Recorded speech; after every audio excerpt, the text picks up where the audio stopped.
Is it permitted for a guy, a gentile, to castrate a human or an animal, or are they prohibited to do so due to the Noahide laws? This question of whether it is permitted for a guy to castrate a human or animal is not just relevant towards the Gentiles themselves, such as a Gentile who desires to keep the 7 Noahide laws, of which today, Baruch Hashem, there are many communities throughout the world that do so, and they have to be instructed properly. Can he remain being a doctor that performs castrations on animals as a veterinarian or on humans as a doctor? May he continue working in this occupation?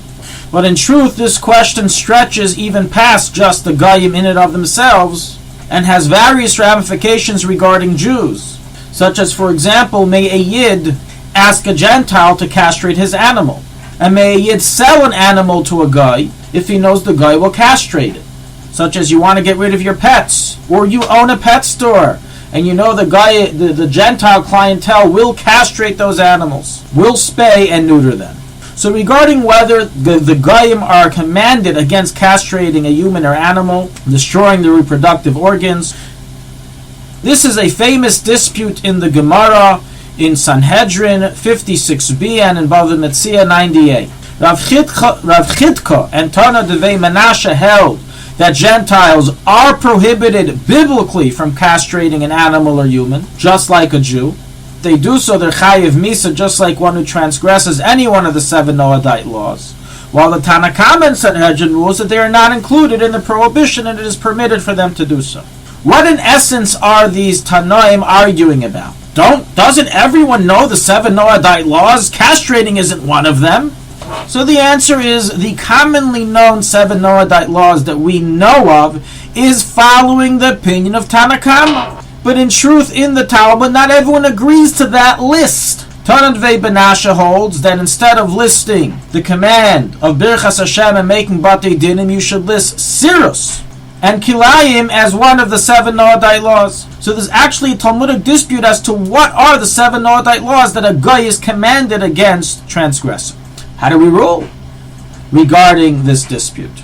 So just as we find a machlekes in the Gemara, so too we find a machlekes in the Poskim Lahalacha. A vast list of Poskim rule that we do not hold like Rav Chidka and Tana Devei Menashe, and Goyim are not muzar, are not commanded against castrations, neither to human or animal. It is permitted for them to do so. So rules the Mechaber in Even HaEzer 5:14 regarding the permission to sell an animal to a guy even though you know you will castrate it. So rules the Rambam, the Rashba, Hagais Maimonides, the Minchas Chinuch in the opinion of the Rambam and Chinuch. And so concludes the Chalkas Machaiket Lahalacha, bringing a very strong proof which is beyond the scope of this year, but he proves that Lahalacha we do not hold of Rav Chidka and there is no prohibition of castration for a Gentile. However, not everyone agrees with this approach. There are Poskim who hold that we do hold like Rav Chidka, and the Goyim are prohibited from performing castrations. So is the second opinion brought in the Ramah, who forbids selling an animal to a Gentile if you know that he will castrate it. As explained in the Chalkas Mechekik and Trumas Hadeshin 299, so also rules the Smag, Hagos Ashri, and the Ravid. So we have a major machlekes in Rishonim regarding how to rule. The Beis Shmuel in 5:16 concludes, and in 5:18, that one is to be stringent like the latter opinion that we do suspect for the ruling of Rav Chidka, that Goyim are prohibited from performing castrations. And therefore, according to the Beis Shmuel, if a guy comes over to you and asks, Rabbi, teach me the 7 Noahide laws, you must include and tell him, by the way, do you own a pet? Don't castrate the pet.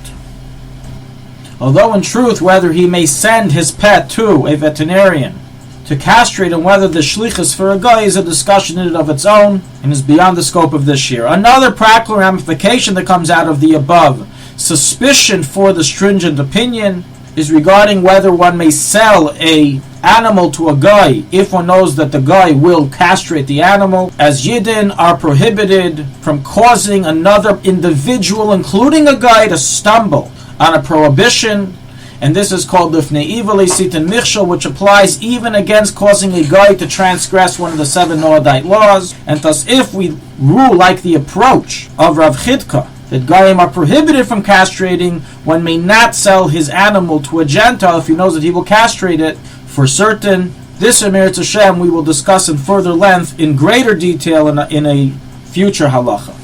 Based on all the above, however, it is absolutely clear that there is no room, according to any opinion, to permit a Jew to ask a Gentile to castrate his animal for him, such as many people own pets and they want to get their pets spayed or neutered. It is absolutely forbidden to send it to a veterinarian, even if they are Gentile, and have them do the work. Certainly, according to Rav Chidka, it's prohibited due to the Isser of Lifnei Iver, but even according to those opinions who say Goyim are not prohibited from performing castration, they nevertheless agree that there's an Isser of Amir La'akum, and therefore it is prohibited for one to ask a guy to do so.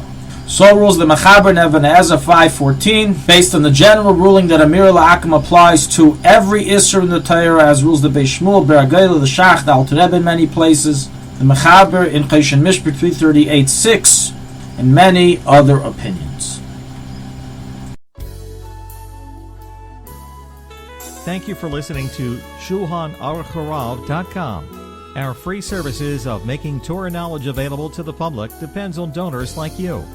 Please help us continue our work through making even a small contribution at Shulchanaruchharav.com under the Daily Halacha Dedication section or in the subscription page. Also, check out our online courses and many sefarim available for purchase that will both enhance your Torah knowledge and help support our work.